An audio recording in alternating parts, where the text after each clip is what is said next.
ಕೆರಗೋಡು ಗ್ರಾಮದಲ್ಲಿ ಹನುಮಧ್ವಜ ಸಂಘರ್ಷ ಆರಂಭವಾಗಿ ಈಗ ಮಂಡ್ಯ ತಲುಪಿದೆ ಪೂರ್ತಿ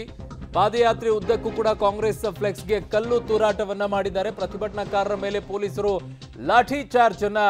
ಮಾಡಿದ್ದಾರೆ ಲಾಠಿ ಚಾರ್ಜ್ ವೇಳೆ ಪ್ರತಿಭಟನಾಕಾರರಿಗೆ ಅಲ್ಲಲ್ಲಿ ಸಣ್ಣಪುಟ್ಟ ಗಾಯಗಳಾಗಿರುವಂತಹ ವರದಿಗಳು ಕೂಡ ಬಂದಿದೆ ಸರ್ಕಾರದ ವಿರುದ್ಧ ಈಗ ಗಾಯಗೊಂಡ ಪ್ರತಿಭಟನಾಕಾರ ಆಕ್ರೋಶವನ್ನ ವ್ಯಕ್ತಪಡಿಸಿದ್ದಾರೆ ಟಿಟಿ ರವಿ ಅವರಿದ್ದಾರೆ ಸರ್ ಒಂದು ರೀತಿಯಾದ ಲಾಠಿ ಚಾರ್ಜ್ ಆಗೋ ತರದ ಪರಿಸ್ಥಿತಿಗಳು ಯಾಕೆ ನಿರ್ಮಾಣ ಆಗ್ತಾ ಇದೆ ನೋಡಿ ಕಳೆದ 3.5 ಗಂಟೆಗಳಿಂದ ಶಾಂತಿಯುತವಾಗಿ ಪಾದಯಾತ್ರೆ ಬರ್ತಾ ಇದ್ದಾರೆ ಜೈ ಶ್ರೀರಾಮ್ ಅಂತ ಘೋಷಣೆ ಕೂಗ್ತಾ ಇದ್ದಾರೆ ಅದು ಬಿಟ್ಟು ಬೇರೆ ಏನಾದ್ರು ಮಾಡಿದಾರ ಶಾಂತಿಯುತವಾಗಿ ಬರ್ತಿರೋರ ಮೇಲೆ ಲಾಠಿ ಚಾರ್ಜ್ ಮಾಡಿದ್ದು ದುರುದ್ದೇಶಪೂರ್ವಕ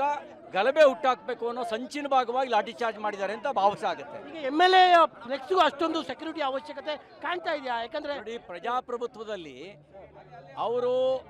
ಜನಾಕ್ರೋಶಕ್ಕೆ ತುತ್ತಾಗಿದ್ದಾರೆ ಅಂತ ಹೇಳಿದ್ರೆ ಅದು ಜನಮಾನಸದ ಭಾವನೆ ಏನು ಅನ್ನೋದನ್ನ ಅರ್ಥ ಮಾಡ್ಕೋಬೇಕು ಅವರು ಅಲ್ಲಿಗೆ ನಿಮ್ಮ ಪೊಲೀಸರ ಮೂಲಕವಾಗಿ ಈ ಹೋರಾಟವನ್ನ ಹತ್ತಿಕ್ಕುವ ಕೆಲಸ ಪೊಲೀಸರನ್ನ ದುರ್ಬಳಕೆ ಮಾಡಿಕೊಂಡಂತ ಇಂದಿರಾ ಗಾಂಧಿಯೇ ಅಧಿಕಾರ ಕಳ್ಕೋಬೇಕಾಯ್ತು ಪೊಲೀಸರು ದುರ್ಬಳಕೆ ಮಾಡಿಕೊಂಡು ಯಾವ ಸರ್ಕಾರ ಉಳಿದಿಲ್ಲ ನವಲ್ಗುಂದದಲ್ಲಿ ಗೋಲಿಬಾರ್ ಮಾಡಿದ್ರು ಪರಿಣಾಮ ಏನಾಯ್ತು ಕಾಂಗ್ರೆಸ್ ಅಧಿಕಾರವನ್ನು ರಾಜ್ಯದಲ್ಲಿ ಕಳ್ಕೊಳ್ತು ಪೊಲೀಸರನ್ನು ಬಳಸಿ ಅಧಿಕಾರ ಉಳಿಸ್ಕೊಳ್ಬೋದು ಅನ್ನೋಂಥ ಭ್ರಮೆ ಅವ್ರಿಗೆ ಬೇಡ ಅಲ್ಲ ಇದು ಕೇಸರಿ ಕಂಡ್ರೆ ಅವ್ರಿಗೆ ಇರಿಟೇಷನ್ ಆಗ್ತಾ ಇದೆಯೋ ಅಥವಾ ಹಿಂದೂ ಪರ ಸಂಘಟನೆಗಳು ಕಂಡ್ರೆ ಇರಿಟೇಷನ್ ಆಗ್ತಾ ಇದೆ ಅವರಿಗೆ ಹಿಂದೂ ರಾಮ ಹನುಮ ಇವೆಲ್ಲವೂ ಕೂಡ ಸಂಕಟಕರ ಸಂಗತಿಗಳು ಅವ್ರೇನಾದ್ರು ಯಾರು ಟಿಪ್ಪು ಸುಲ್ತಾನ್ಗೆ ಜೈ ಅನ್ನಿದ್ರೆ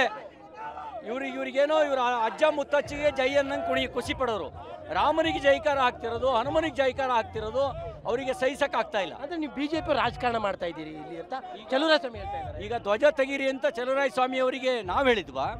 ಯಾಕೆ ಧ್ವಜ ತೆಗ್ಸಿದ್ರು ಅವ್ರಿಗೆ ಯಾಕೆ ಧ್ವಜ ತೆಗ್ಸಿದ್ರು ಚಲುವರಾಯ ಸ್ವಾಮಿ ಅನ್ನೋದು ದೇವ್ರ ಹೆಸರಲ್ವಾ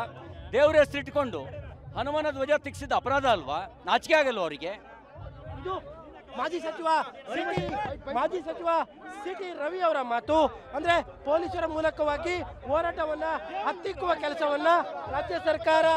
ಮಾಡ್ತಾ ಇದೆ ಅನ್ನುವಂತಹ ಆರೋಪಗಳನ್ನ ಅವರು ಈಗ ಮಾಡ್ತಾ ಇದ್ದಾರೆ ಕ್ಯಾಮರಾ ಪರ್ಸನ್ ಕಾರ್ತಿಕ್ ಜೊತೆ KP Nagaraj public TV Mandya.